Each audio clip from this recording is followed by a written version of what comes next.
শুটকি বড়া ভর্তার রেসিপি শেয়ার করতে চলে আসলাম গাইস আপনাদের মাঝে। বিসমিল্লাহির রহমানির রহিম। আসসালামু আলাইকুম ওয়া রাহমাতুল্লাহ।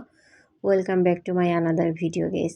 তো আজকে আমি কিন্তু ফুল রেসিপিটাই আপনাদের সাথে শেয়ার করব। আমি কোনো কাটছাট করিনি, যেহেতু এই ভর্তার রেসিপিটা আজ আমার চ্যানেলে প্রথম।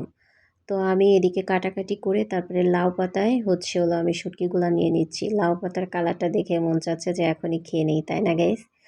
তো এই যে আমি সুন্দর করে শুটকিটাকে লাউ পাতায় মুড়িয়ে দেন এটা হলো এখন আমি একটা ফ্রাই প্যানে সুন্দর করে ভেজে নিব।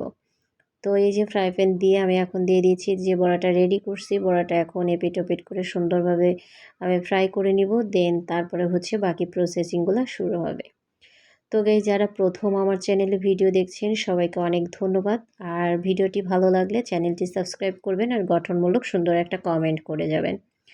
তো আমার বড়াটা ভাজা শেষ। তারপরে এই যে পেঁয়াজ, রসুন, মরিচ সব কিছু আমি একটু হালকা টেলে নিচ্ছি। টেলে দেন এদিকে এই যে শুটকির বড়াটা আমি শিলপাটায় বেটে নিচ্ছি। তো এই শিলপাটায় ভর্তা মানেই স্বাদ, মানে ভর্তা মানেই স্বাদ, আর শিলপাটায় করলে তো সেটার কোনো কথাই নেই। আর এই ভর্তাটা যে কখনো শুটকি খাননি তাকে যদি আপনি লাউ পাতা ভর্তা বলেও খাওয়ান, তাহলে দেখবেন যে সে শুটকির প্রেমে পড়ে গেছে, যেমনটা আমি গাইস। আমি কিন্তু আগে শুটকি পছন্দ করতাম না, বাট এখন কিন্তু আমি শুটকির একটা ফ্যান বলা যায়। তো যাই হোক, এই যে আমি এখন মরিচ পেঁয়াজগুলোও বেটে নিচ্ছি। আর ভর্তা মানেই ঝাল। তো এই যে এদিকে শুকনো মরিচও 3টা দিয়ে নিলাম। তো এই ছিল আজ আপনাদের সাথে শেয়ার করা গাইস। তো কে কোথা থেকে দেখছেন সবাই সুন্দর একটা কমেন্ট করে যাবেন। আবারও বলছি গাইস, যারা প্রথম যুক্ত হচ্ছেন অবশ্যই আমার চ্যানেলটি সাবস্ক্রাইব করে দিবেন। তো এই যে আমার ভর্তাটা রেডি হয়ে গেল। আর গাইস, ভর্তার মূল আর একটা টিপস আছে কিন্তু, সেটা সরিষার তেল।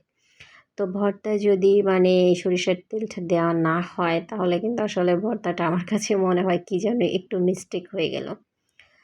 আর মাছে যেহেতু কাটা ছিল, সেই জন্য আমি একটু ভালো করে ফিনিশ করে বেটে নিচ্ছি, যাতে পরে কাটাটা হাতে লেগে না যায়।